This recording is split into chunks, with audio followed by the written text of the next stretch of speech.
Chapter 32. The Thunder of War. The air was thick with anticipation as Rook's team prepared for their deployment through the throne room portal. They were the last group to embark on their mission, a critical assault on one of the Drixarians' key command ships. The team was unwavering, each member aware of the dangers they were about to face. As the portal activated, a swirling vortex of light enveloped them, transporting them to the heart of the enemy ship. They emerged into chaos. The Drixarians, forewarned of the Space Lord's assaults on other ships, were prepared and waiting. Almost immediately, Rook and his team were met with a barrage of energy bolts, fired from a weapon they had come to dread, the Fulminatrix, a Drixarian innovation that unleashed devastating bolts of lightning. The weapon's crackling energy lit up the dimly lit throne room, striking with ruthless efficiency. Rook's team engaged in fierce combat, their enhanced abilities and combat training pitted against the might of the Drixarian forces. The Space Lords fought valiantly, but the Drixarians' preparedness and the deadly accuracy of the Fulminatrix took a heavy toll. One by one, Space Lords were hit by the searing bolts, their armor unable to fully withstand the intense electrical energy. Each strike was a blinding flash of light, followed by a Space Lord collapsing, overcome by the weapon's lethal power.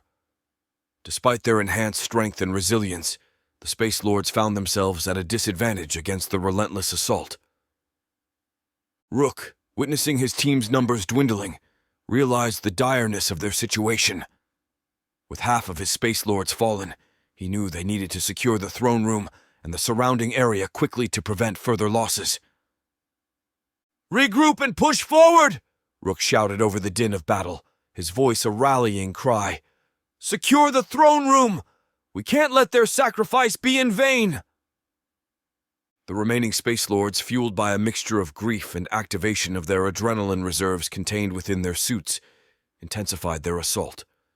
They moved with a renewed sense of urgency, their swords and firearms cutting through the Drixarian ranks. Despite their losses, their training and unity shone through, each Space Lord covering their comrades as they advanced. The battle within the confines of the Drixarian command ship was a maelstrom of violence, with Rook and his team caught in the eye of the storm. Amidst the clashing of swords, the roar of gunfire, disruptor blasts, and the hissing bolts of the Fulminatrix, Rook fought with a ferocity born of desperation and grief. The loss of so many of his team weighed heavily on him, each fallen Space Lord a personal blow to himself. As the battle dragged on, stretching into a grueling week-long struggle for control of the ship, Rook's mental state began to fray. Haunting visions of Stacy, his beloved, being torn apart by the Drixarian death trumpet, plagued his mind, intertwining with the grim reality around him. The images were vivid, visceral, and unrelenting, a tormenting reminder of the cruelty and loss he had endured. The breaking point came when the Drixarians, in a ruthless attempt to quell the Space Lord's uprising, activated the self-destruct sequence for the conscript's implants. The haunting sound of the trumpet filled the ship, a death knell that resonated with finality. Before Rook's eyes, half of the conscripts on board convulsed in agony as their implants tore them apart from within, leaving behind nothing but lifeless husks. The sight of such merciless slaughter ignited a fury in Rook that burned with an intensity he had never known. His grief and rage coalesced into a singular, all-consuming purpose. "No more prisoners!" he bellowed, his voice echoing through the ship. "They will pay for every life they've taken!" With a wrathful cry, Rook lunged at a group of Drixarian technicians who had surrendered. His sword, a weapon enhanced by siren technology, became an instrument of vengeance in his hands. In one swift, relentless motion, he decapitated one of the technicians, his blade slicing through the alien's armor as if it were mere cloth. The technician's head tumbled to the ground, a stark symbol of Rook's unbridled fury. The remaining Space Lords, witnessing Rook's actions, were swept up in the tide of his rage.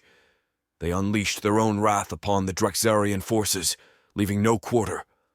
The ship became a scene of retribution, each corridor and chamber echoing with the sounds of battle and the cries of the fallen. The Drixarians, caught off guard by the ferocity of the assault, fell one by one. The Space Lords moved through the ship like avenging spirits, their swords and blasters exacting a heavy toll on their enemies. As the final Drexarian fell, the ship fell eerily silent, the echoes of battle fading into a haunting stillness. Rook, standing amidst the carnage, his armor splattered with the remnants of his foes, felt a hollow victory. The ship was theirs, but the cost had been unimaginable. The faces of his fallen comrades, both Space Lords and conscripts, haunted him, their sacrifice a heavy weight upon his soul. Rook knew that this battle, though won, was just one of many. But now, it was personal. His grief and rage had forged a new resolve within him, a resolve to see the Drexarians defeated, with none remaining alive at its end, no matter the cost. In the aftermath of the brutal battle on the Drexarian command ship, the psychological transformation of Rook and his remaining team was stark and profound.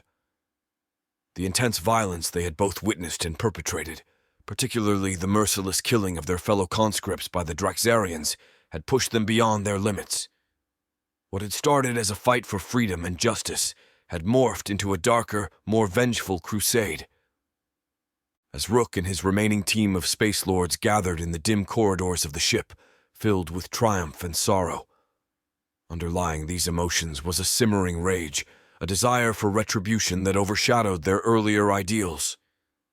Rook, once a leader driven by the hope of liberation, now found himself consumed by a thirst for revenge. Their transformation was evident as they distributed the sirens of Tenebrous' pills to the remaining conscripts. The conscripts, their spirits broken by the horrors they had endured, accepted the pills eagerly. Each one of them, in taking the pill, was not only seeking the empowerment of becoming a Space Lord, but also aligning themselves with Rook's newfound mission of retribution.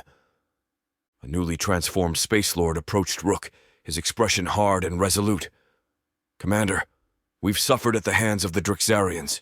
We've seen our brothers and sisters fall. We pledge to follow you, not just to fight, but to eradicate the Drexarians from the universe. No mercy, no prisoners." Rook, his eyes reflecting a cold fire, nodded in agreement. The rules of engagement had changed for him. "The Drexarians have shown us no mercy," he said, his voice laced with bitterness. "They've taken from us what cannot be returned. We will respond in kind. We will cleanse the universe of their kind." The words resonated with the new Space Lords, echoing their own feelings of anger and the desire for vengeance. They rallied around Rook, their pledge not just one of allegiance but of shared purpose in a campaign of retribution. As they prepared to depart the ship, the mood among the Space Lords was one of grim determination. They were no longer fighting just to free the oppressed or to dismantle an empire. They were fighting to avenge the fallen, to exact a toll for every life lost to Drexarian cruelty. As the Space Lords set course to join their fleet of conquered Drexarian ships, their resolve was clear. They were no longer just rebels fighting against tyranny. They had become avengers, seeking to purge the galaxy of their tormentors.